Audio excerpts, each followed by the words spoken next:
Her husband called her defective, threw her out. What happened next changed everything. The bench was cold beneath her, but Claire Morgan barely felt it. She'd been sitting in Riverside Park for 3 hours now, watching the world move around her as if she were invisible. Which, she supposed, she had become. Invisible, unwanted, broken. The words her husband, ex-husband now, she corrected herself with a bitter taste in her mouth, had used echoed in her mind like a death sentence. Defective. You're defective, Claire. What's the point of a wife who can't give me children? I married you to build a family, not to waste my time with someone who can't fulfill the most basic function of being a woman. The memory of Marcus's cold voice, delivered while her suitcases sat by the door of what had been their home for 5 years, made her chest constrict. He hadn't even had the decency to look ashamed.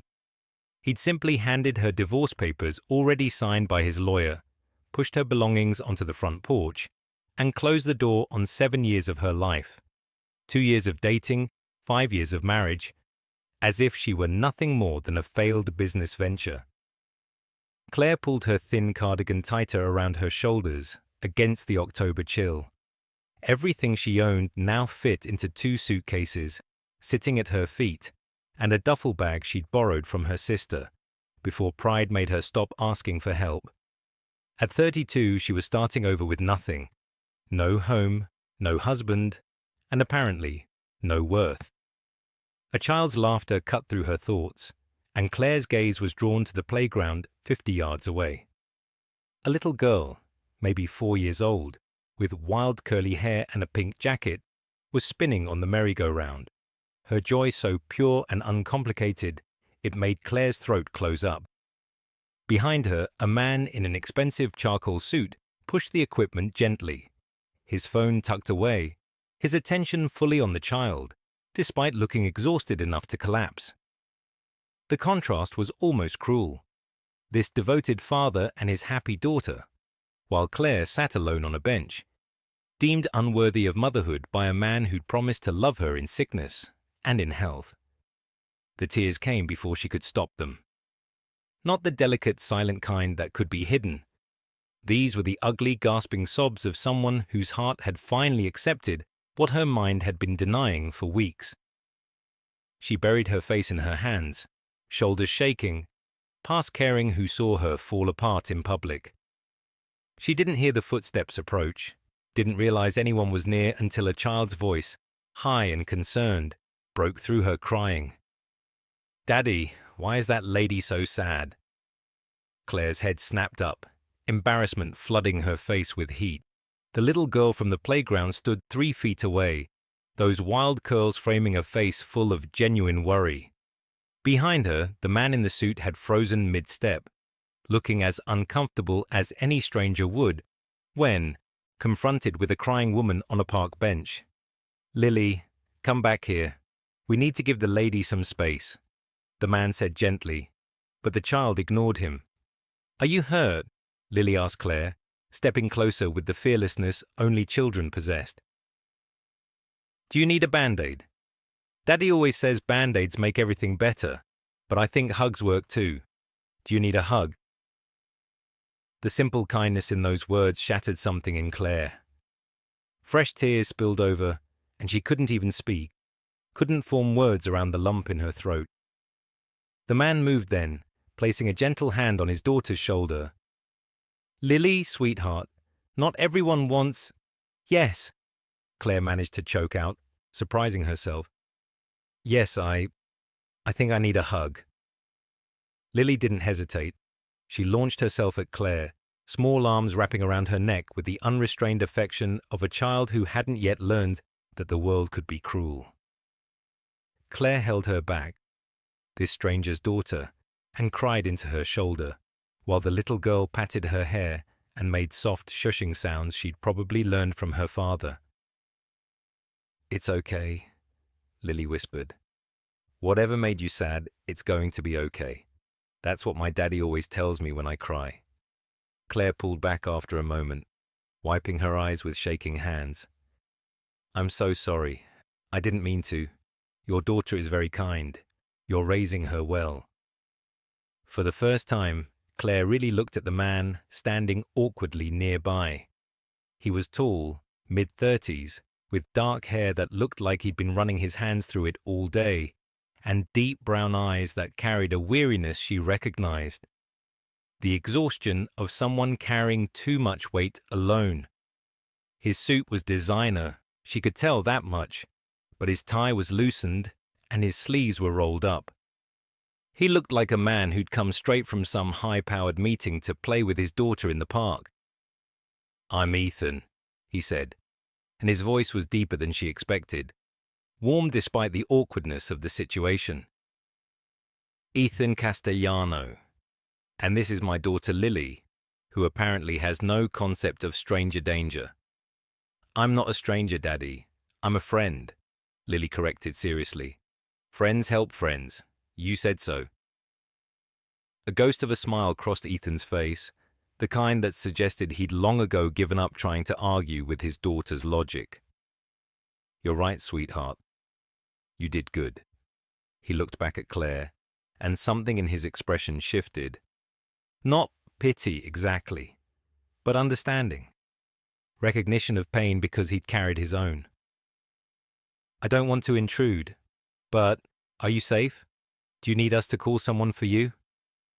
The question was so gently asked, so devoid of judgment, that Claire almost started crying again. "I'm fine. I'm not fine.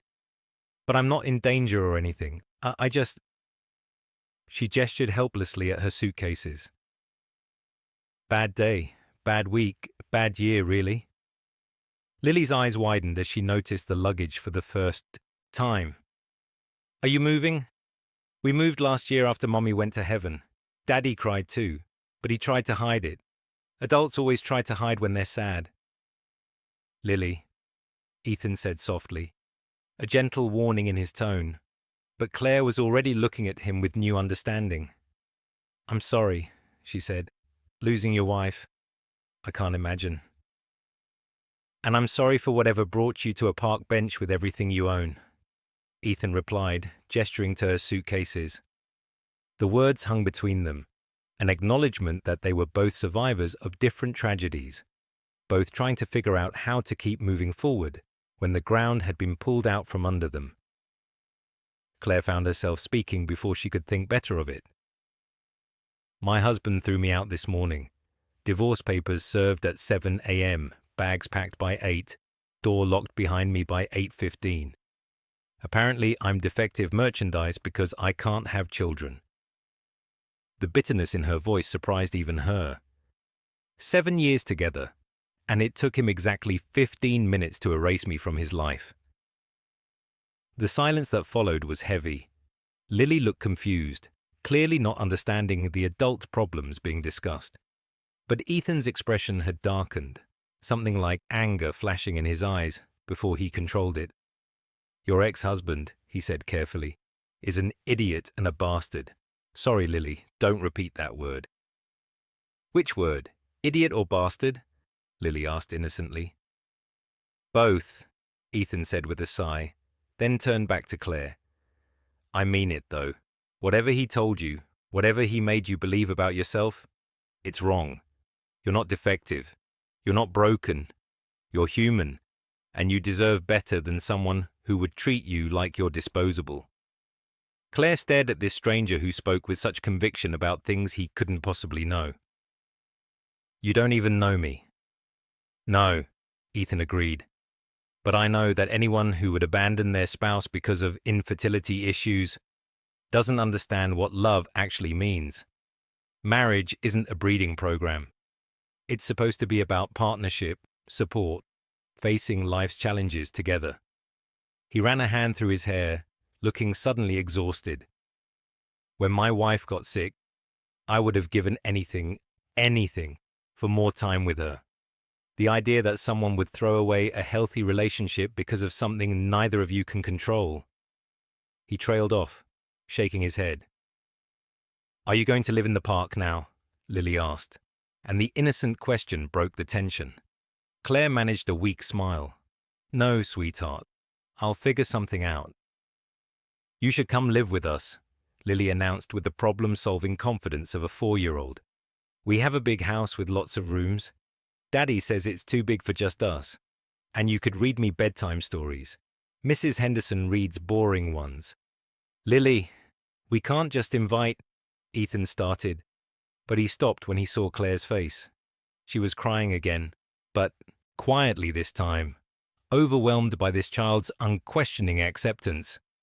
Her simple solution to a complicated problem. In Lily's world, if someone was sad and alone, you invited them home. You shared what you had. You helped because that's what people were supposed to do for each other. When was the last time someone showed you unexpected kindness in your darkest moment? Share your story in the comments below, and don't forget to click on the subscribe button and tell us where you're watching from. I'm sorry, Claire whispered. I'm not usually this much of a mess. It's just today has been the worst day of my life, and your daughter is possibly the sweetest person I've ever met. Ethan was quiet for a long moment, studying Claire with an intensity that made her self-conscious.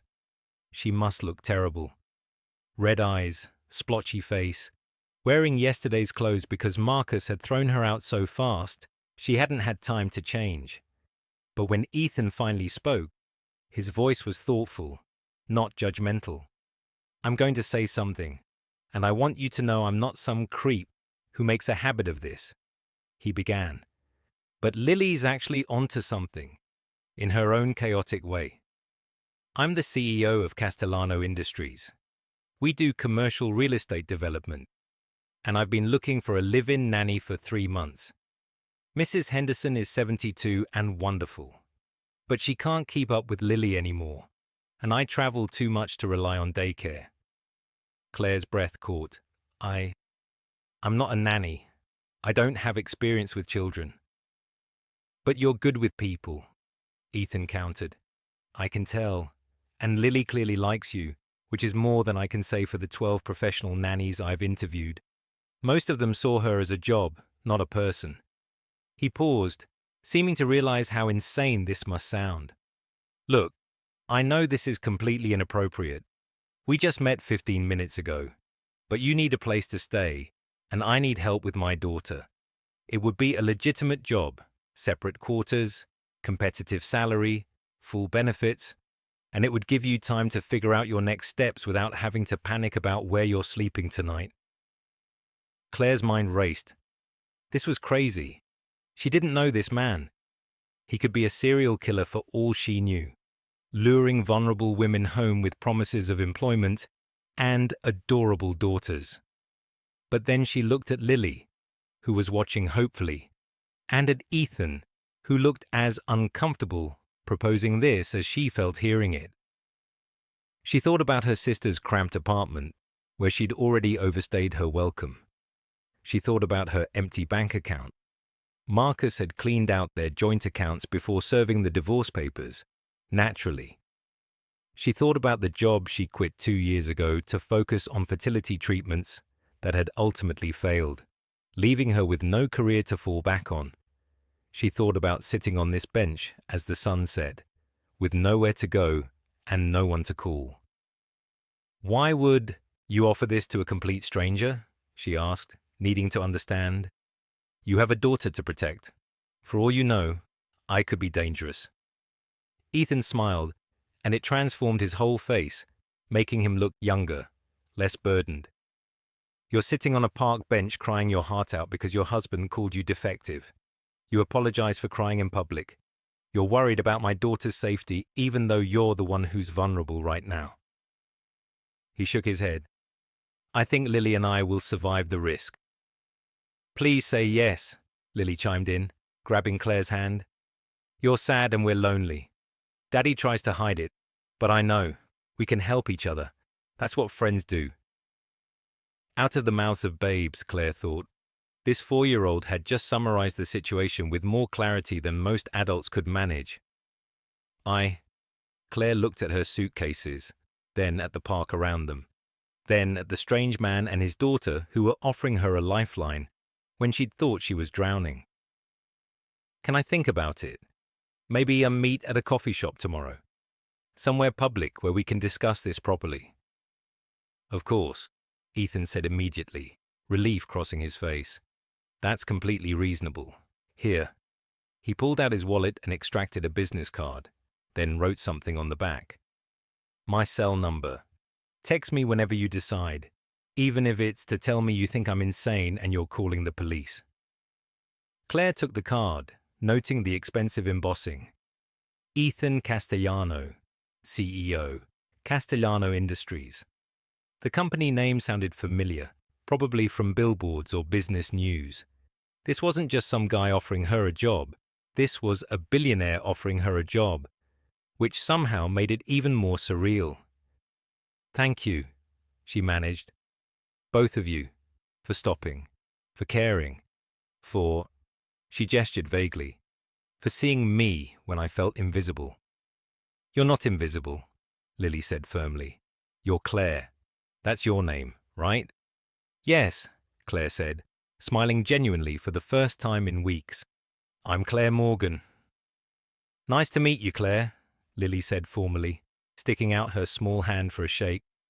I hope you come live with us. I think we're going to be best friends. As Claire watched Ethan and Lily walk away, the little girl chattering animatedly while her father listened with patient attention, she realized something had shifted inside her. The crushing despair that had pressed down on her chest all day had eased slightly, making room for something she thought was dead. Hope. Maybe she was still broken. Maybe Marcus was right, and she was defective and worthless. But maybe, just maybe, this stranger and his daughter saw something in her that her husband had missed. Maybe there was more to life than the narrow definition Marcus had given it. Claire picked up her suitcases and headed toward the park exit, Ethan's business card clutched in her hand like a talisman. She had no idea if she'd call him, no idea if accepting his offer would be salvation or another disaster. But for the first time since Marcus had closed the door on their marriage, Claire felt like she might survive this after all. And sometimes, survival was enough. Claire spent that night in a budget motel that smelled of disinfectant and defeat, Ethan's business card propped against the lamp on the nightstand. She stared at it for hours, her phone in her hand, drafting and deleting text messages until her eyes burned with exhaustion. This is insane, she told herself for the 100th time. You don't move in with strangers, no matter how desperate you are. But desperation had a way of rewriting the rules you thought you'd live by forever. At 2 a.m. she finally typed, Mr. Castellano, this is Claire from the park. I'd like to meet tomorrow to discuss your offer. Coffee at 10 a.m. You choose the place. His response came 30 seconds later, as if he'd been awake too. Call me Ethan, Morrison's Cafe on 5th Street. And Claire, thank you for considering this. Sleep well. She didn't sleep well. She barely slept at all. Morrison's Cafe was the kind of place where businessmen brokered deals over espresso and mothers met for play dates while toddlers destroyed the children's corner. Claire arrived 15 minutes early, anxiety thrumming through her veins, and ordered the cheapest coffee on the menu with the last $10 in her wallet. Ethan arrived exactly at 10, Lily bouncing beside him in a yellow sundress, despite the October chill, her energy seemingly inexhaustible. He'd traded yesterday's rumpled suit for dark jeans and a casual button-down that somehow made him look more human, less intimidating. Claire! Lily shouted with the volume control of a megaphone, launching herself at Claire's table. You came! Daddy said you might not come, and I said you would because you promised, and friends keep promises. I didn't actually promise, Claire said gently, but she was smiling. Something about this child's unfiltered enthusiasm was impossible to resist. Implied promise, Lily said seriously, and Ethan laughed, a real laugh that lit up his whole face and made Claire realize he was actually handsome when he wasn't carrying the weight of the world. She's been watching lawyer shows with Mrs. Henderson, Ethan explained, settling into the chair across from Claire. I've created a monster. Lily, Go pick out a muffin, please. The grown-ups need to talk. I'm going to get the biggest one, Lily announced and skipped toward the pastry counter. Silence fell between them, awkward and weighted with everything unsaid. Claire wrapped her hands around her coffee cup, needing something to do with them. I Googled you, she admitted. Last night. I hope that's not creepy. I'd be worried if you hadn't, Ethan said. I Googled you too, for what it's worth. Not much came up except your Facebook profile from college and a wedding announcement from 5 years ago. Claire winced. That wedding announcement, she and Marcus beaming at the camera, so full of hope and certainty. It felt like looking at a different person. I wasn't very active on social media. Marcus didn't like me sharing personal things online. Something flickered in Ethan's expression.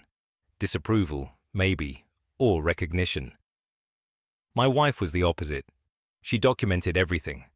Lily's first steps, birthday parties, random Tuesday afternoons. After she died, I found myself scrolling through her Instagram at night, desperate to hear her voice in her captions. He paused, seeming surprised he'd shared that. Sorry, that's not relevant to why we're here. It's okay, Claire said softly. How long ago did you lose her? 18 months, ovarian cancer. By the time they caught it, it was stage 4.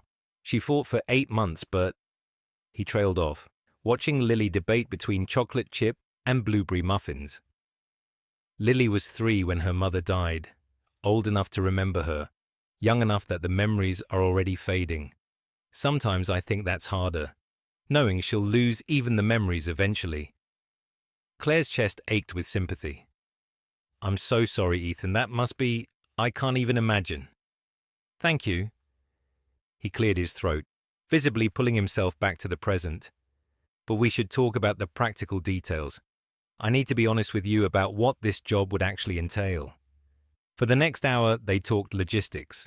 Ethan explained his schedule, frequent travel for business, long days at the office, unpredictable emergencies that required him to drop everything. He described Lily's routine, her preferences, her nightmares about her mother that came in waves.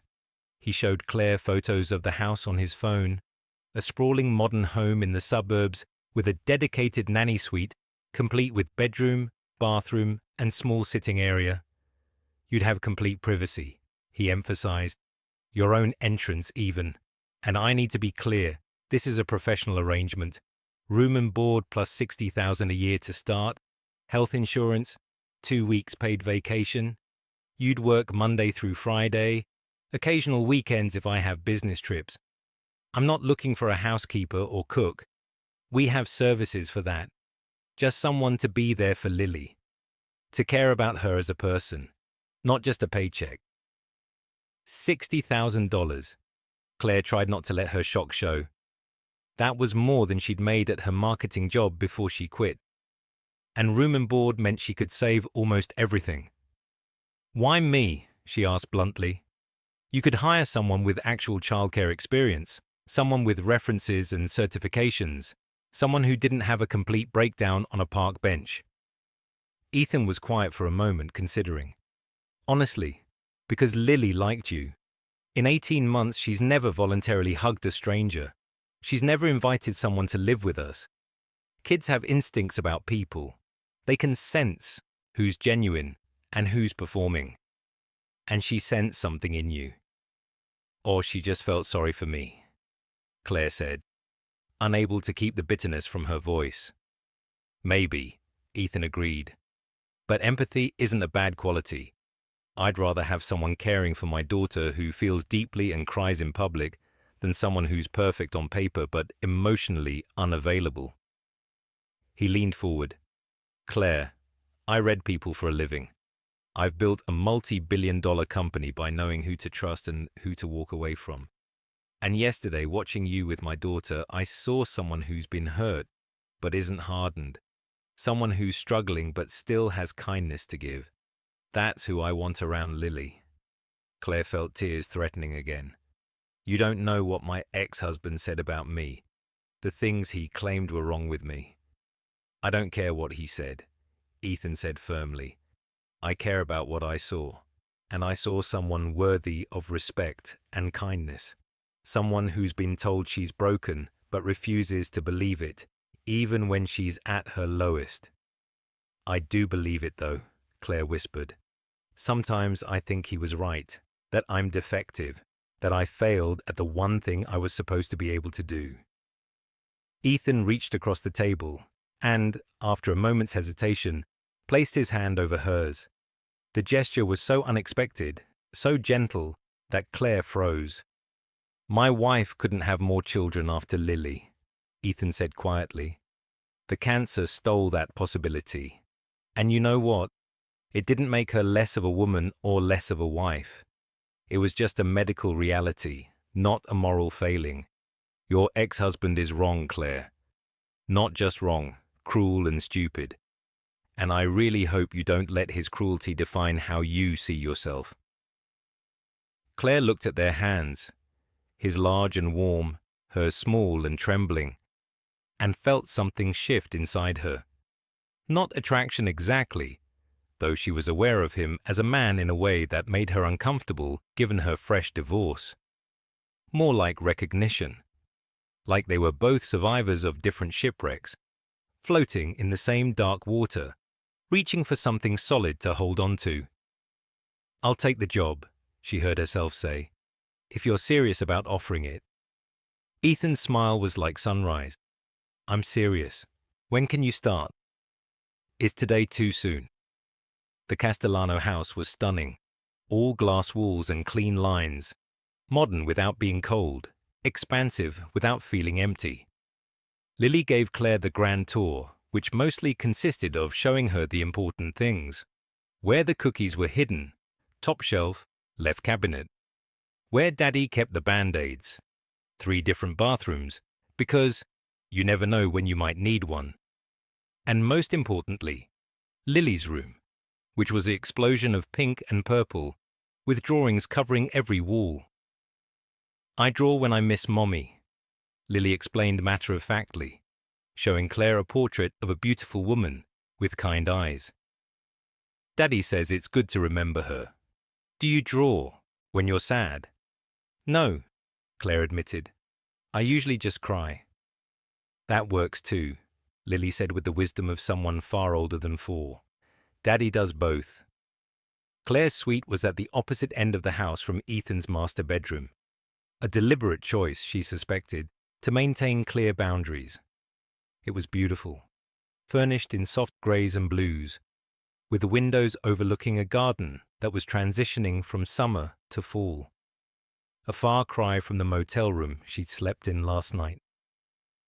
I'll leave you to settle in, Ethan said, hovering in the doorway with an awkwardness that suggested he wasn't used to having live-in staff.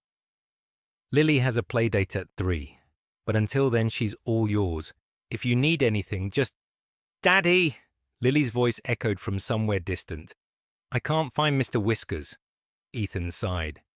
Mr. Whiskers is a stuffed cat who's been missing twice this week. Last time he was in the refrigerator.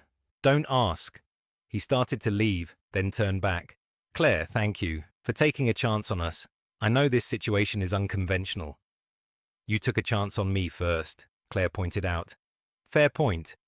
He smiled, then disappeared down the hallway calling, Lily, did you check the dryer again? Claire stood in her new room surrounded by her 2 suitcases and a luxury she didn't deserve and wondered what the hell she'd just agreed to. The first week was an adjustment period filled with minor disasters and unexpected victories. Claire learned that Lily was lactose intolerant the hard way after giving her regular milk instead of the almond milk Ethan had mentioned. She discovered that bedtime was a negotiation process that would exhaust a hostage negotiator. She found out that Lily had nightmares about her mother that left her sobbing at 2 a.m., seeking comfort from anyone who'd hold her. And she learned that Ethan Castellano was not the intimidating CEO billionaire she'd expected. He worked brutal hours, yes, often leaving before Lily woke and returning after she'd gone to bed. But when he was home, he was present in a way Claire's ex-husband had never been. He played elaborate make-believe games where he was a dragon and Lily was a knight. He read bedtime stories with different voices for each character. He remembered every detail Lily shared about her day and asked follow-up questions that showed he actually listened.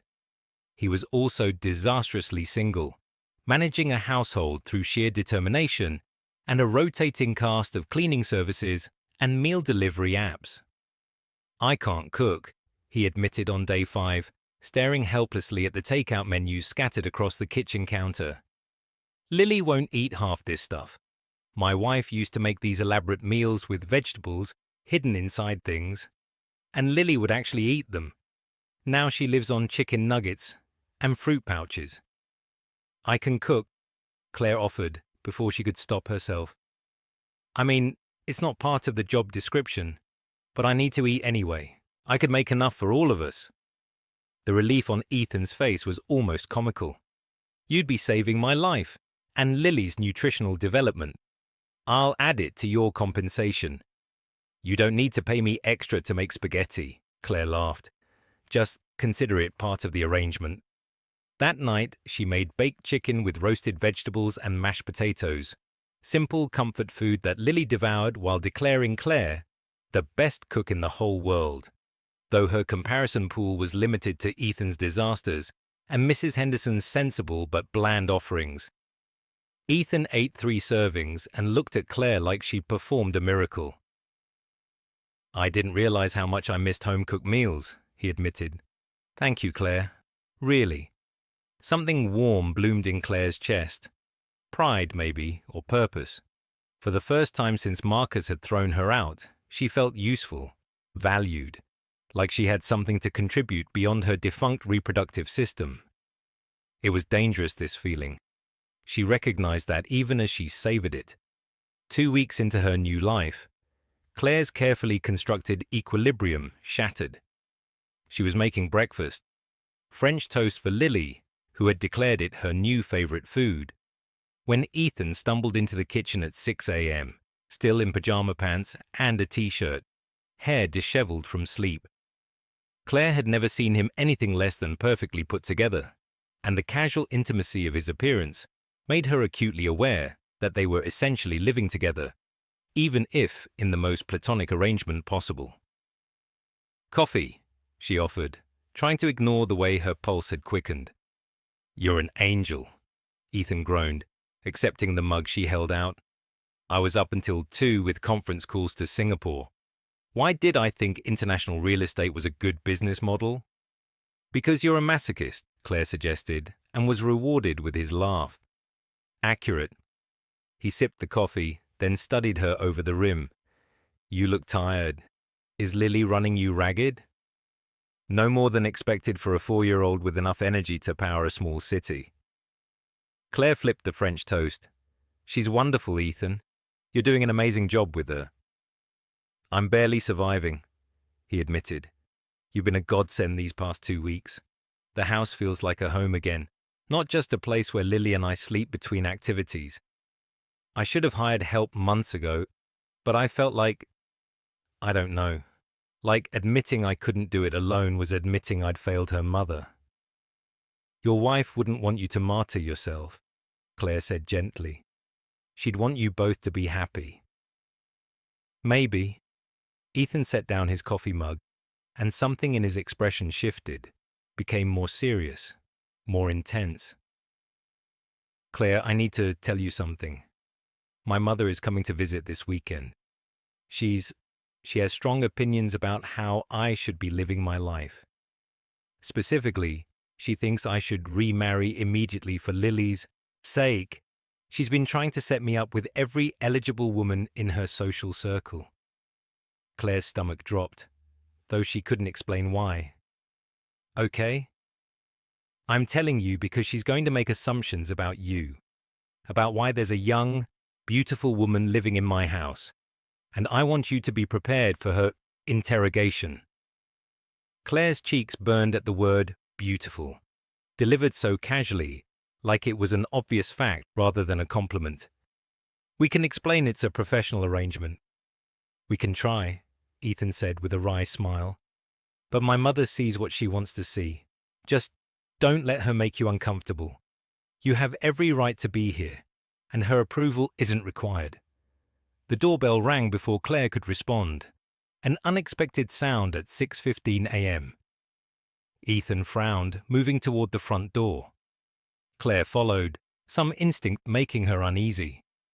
Through the glass panels beside the door, Claire saw a man in an expensive suit, his face familiar in the worst way. Marcus.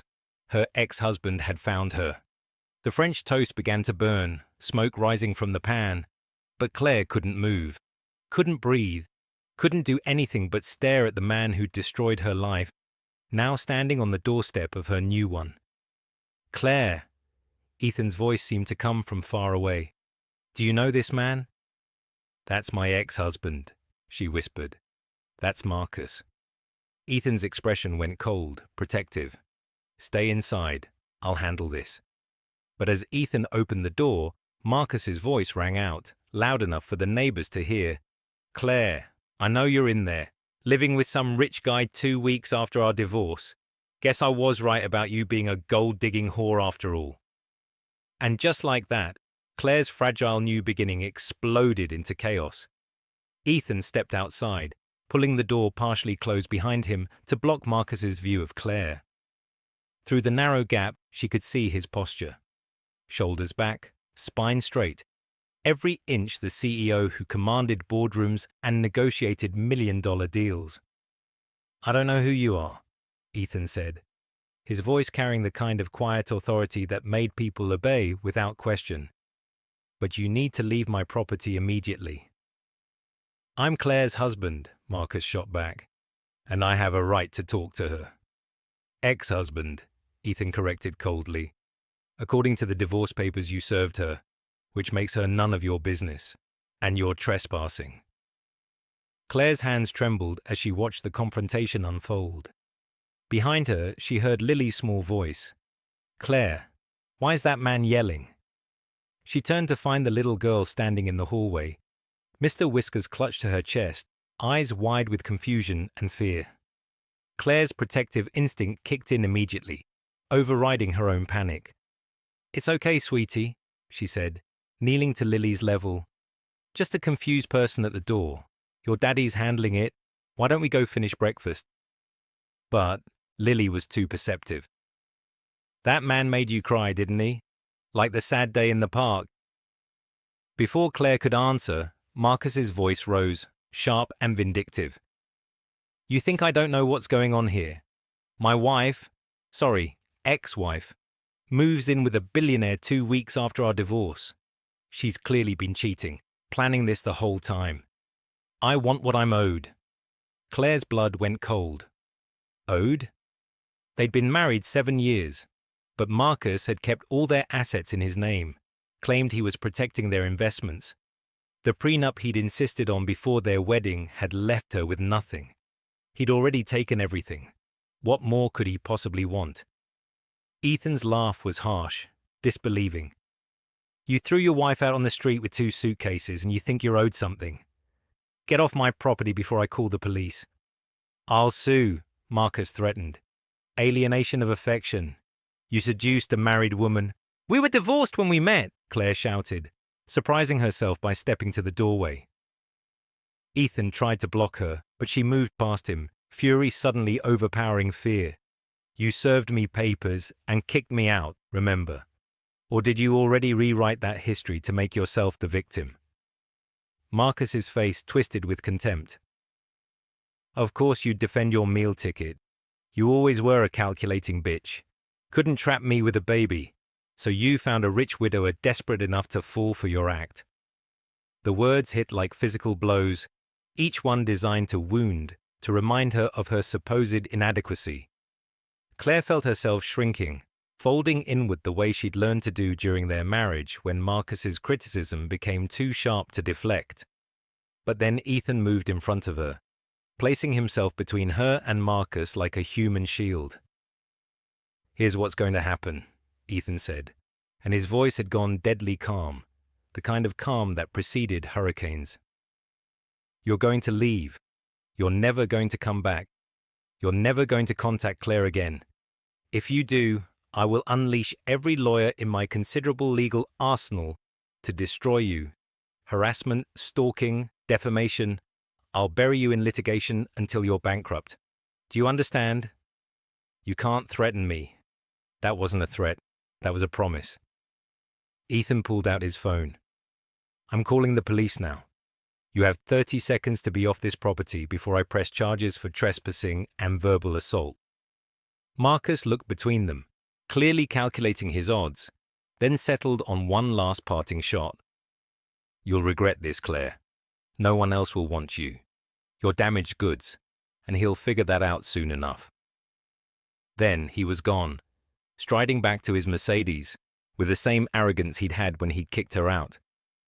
But this time, Claire wasn't alone. This time, she had someone standing beside her, refusing to let Marcus's poison take root. The door clicked shut and silence filled the entryway.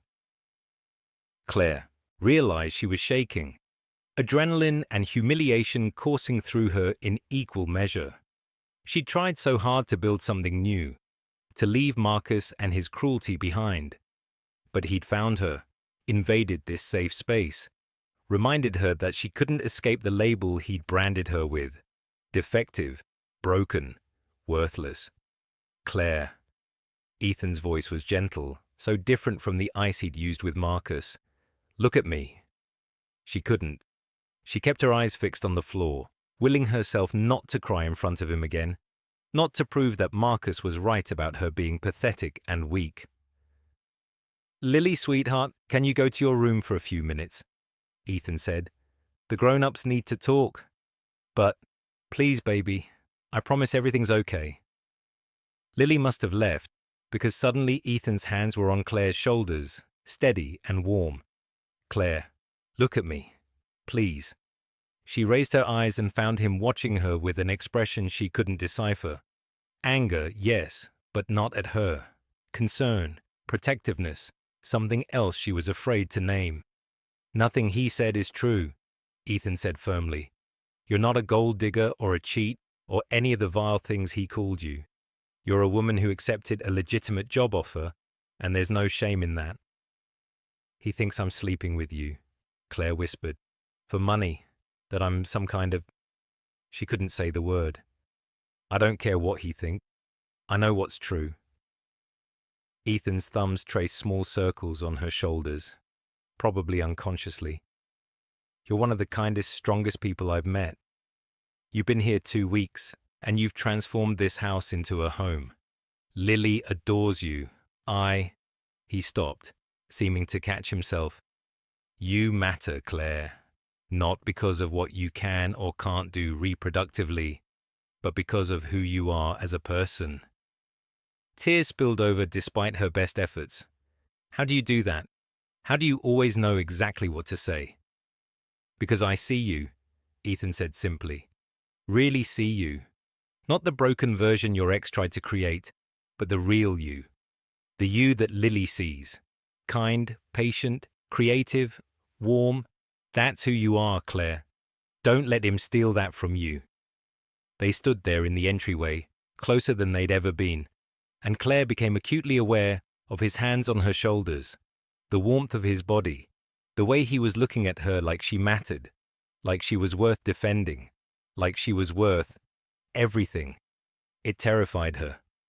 I should check on breakfast, she said, stepping back, breaking the connection. The French toast is probably ruined. Ethan let his hands fall, but his eyes held hers for a moment longer. Claire, please, she interrupted. I need a minute to process, okay? He nodded, understanding written on his face. Okay, but Claire, we're not done talking about this. Marcus doesn't get to show up here and make you feel small. We need a plan to make sure he doesn't come back. A restraining order? For starters, Ethan's jaw clenched. And if he tries anything else, I meant what I said. I'll destroy him. The fierce protectiveness in his voice sent something warm cascading through Claire's chest. When was the last time someone had defended her, protected her, made her feel like she was worth fighting for? Never, she realized. Not even Marcus in the beginning, when she thought he loved her. He'd always been more concerned with his image, his needs, his disappointment.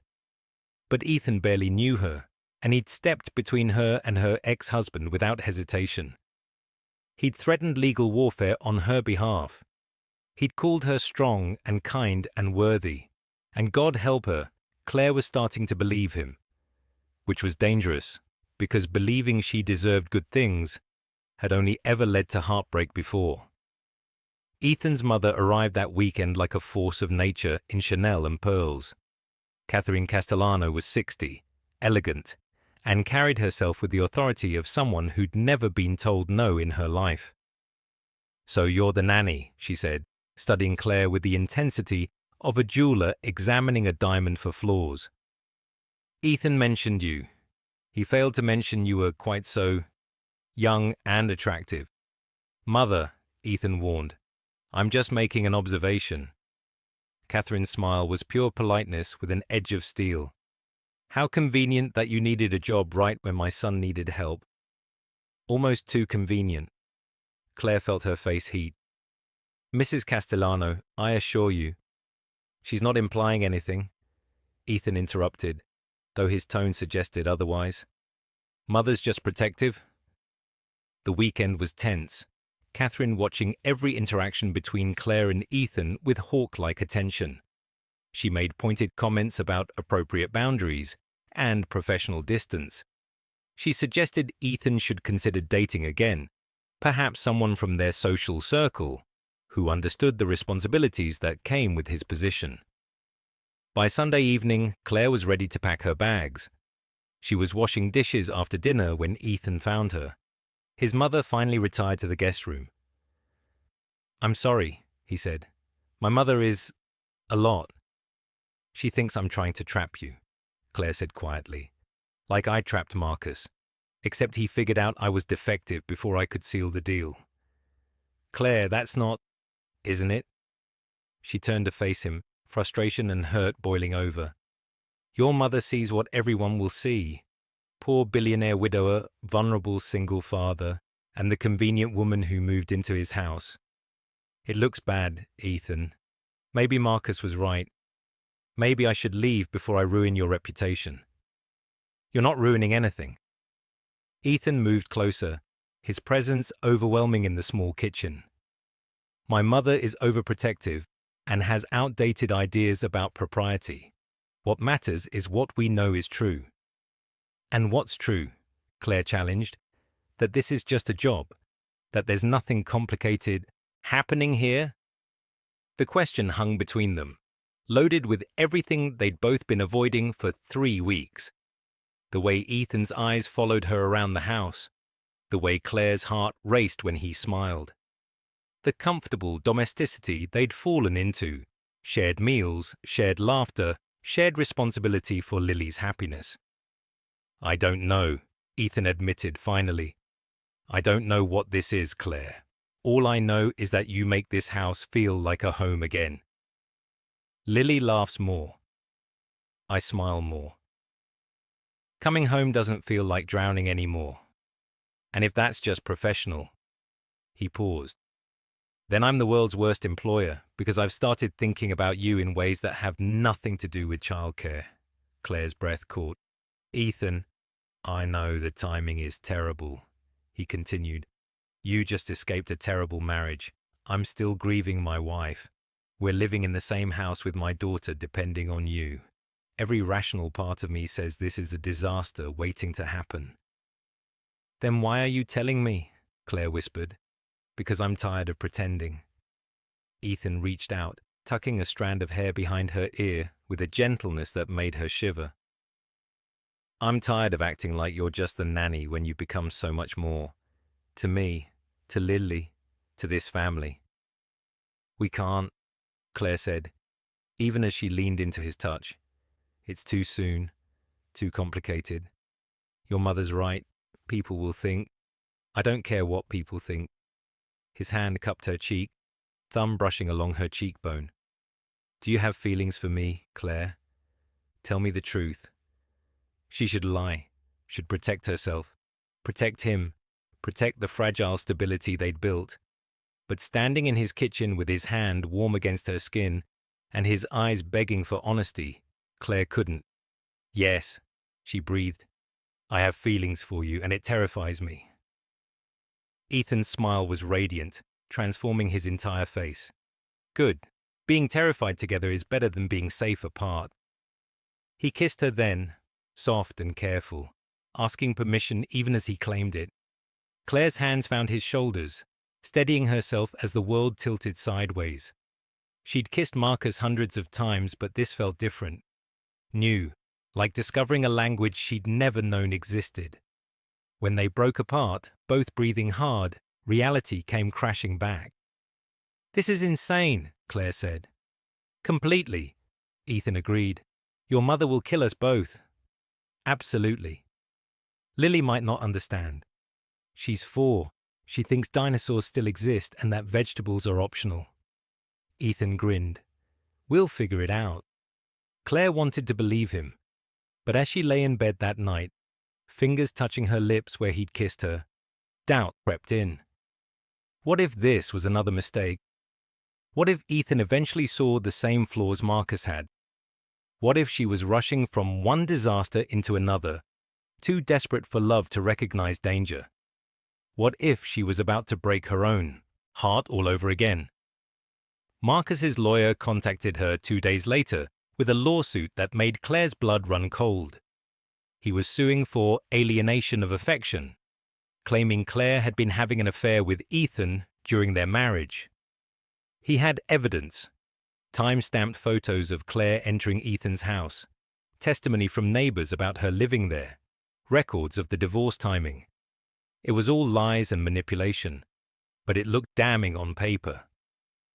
"He can't possibly win this," Ethan's lawyer assured them, "but it will be expensive and public. The tabloids will love it. Billionaire CEO in love triangle with employee. Your reputation, both of your reputations, will be shredded." Claire felt sick. This was exactly what Marcus wanted. To punish her for moving on, for finding happiness, for daring to believe she deserved better than his cruelty. "Drop the lawsuit or I leave," she told Ethan that night. "I won't let him destroy you because of me." "No." Ethan's voice was firm. "We fight this together." "Ethan, be reasonable." "I am being reasonable. Marcus is counting on you being too scared to fight back, too ashamed to stand up for yourself. But you have nothing to be ashamed of. We did nothing wrong." "Then why does it feel like I'm drowning again?" Claire's voice broke. "Why does it feel like no matter what I do, Marcus wins? He took my marriage, my home, my sense of worth. Now he's taking this, the one good thing I've found, and twisting it into something ugly." Ethan pulled her into his arms, and Claire let herself break down, sobbing against his chest while he held her steady. "He doesn't get to win," Ethan murmured into her hair. "I promise you, Claire, he doesn't get to destroy you." But the damage was already done. Within days, tabloid stories appeared online. CEO's live-in lover, home wrecker, or gold digger. Claire's photo, pulled from her old Facebook profile, appeared alongside speculation about her motives, her character, her past. Ethan's board called an emergency meeting, concerned about the negative publicity. His mother phoned daily, urging him to fire Claire and distance himself from the scandal. Even Lily started asking questions, confused by the mean things other kids at preschool had heard their parents saying. "Maybe Marcus is right," Claire said one night, staring at another vicious article on her phone. "Maybe I am poison. Everything I touch turns to disaster." "Stop," Ethan commanded, taking the phone from her hands. "You're not poison.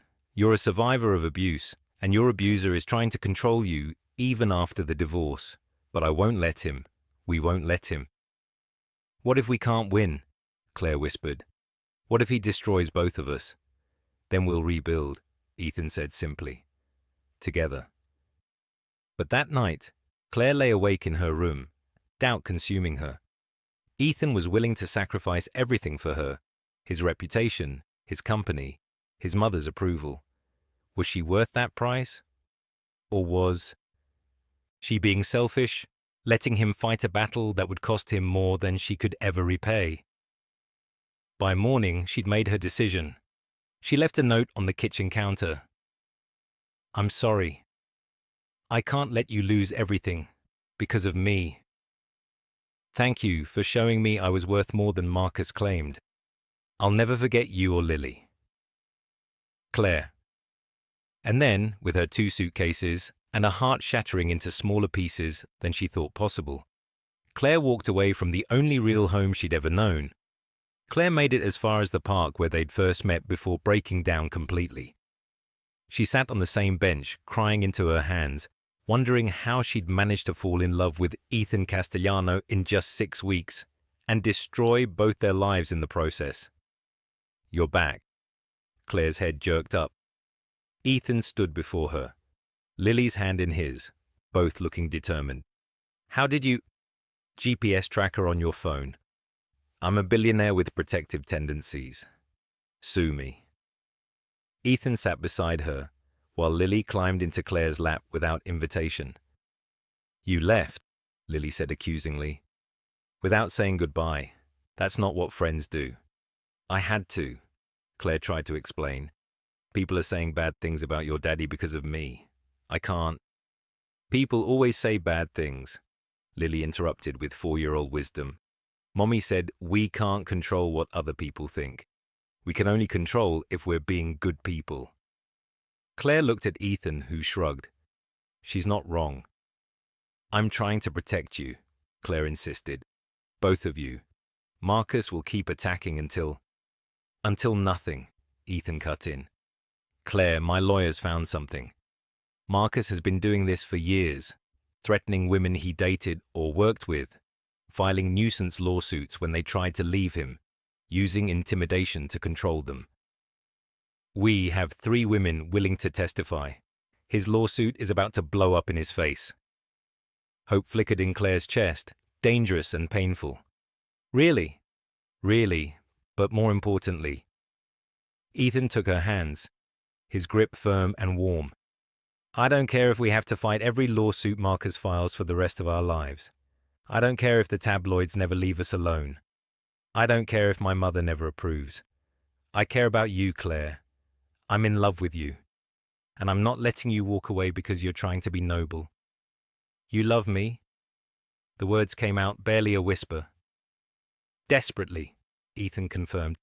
"Inconveniently. Probably too soon and definitely too complicated. But yes, I love you. And Lily loves you.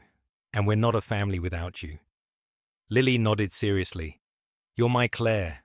Daddy said you make us whole again." Claire looked between them. This man who'd shown her what real love looked like, this child who'd taught her that worth wasn't measured in reproductive capability, and felt the last of her resistance crumble. "I love you too," she admitted. "Both of you. But I'm scared, Ethan. I'm scared of trusting this, of believing I deserve happiness, of being hurt again," Ethan finished gently. "I know, I'm scared too. But let's be scared together. Let's build something real, something Marcus can't touch. What do you say?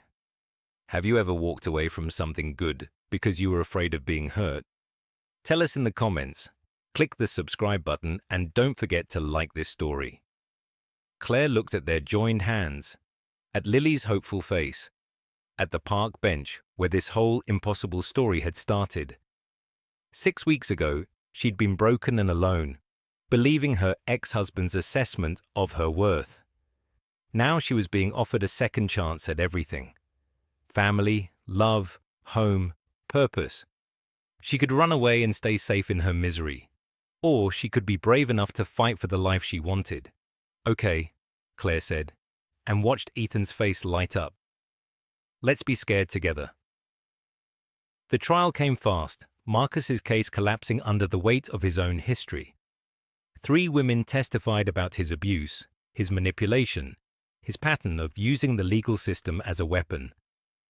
Claire sat beside Ethan, holding his hand as her ex-husband's true character was exposed for the courtroom and media to see. When the judge dismissed the case with prejudice and a stern warning about filing frivolous lawsuits, Claire felt something release in her chest. Not just relief, but validation. She wasn't broken. She wasn't defective. Marcus was simply a cruel man who'd used her infertility as an excuse to discard someone he'd never truly valued. Outside the courthouse, reporters swarmed, but Ethan pulled Claire close and made a simple statement. Ms. Morgan is an incredible woman who survived an abusive marriage with grace and strength.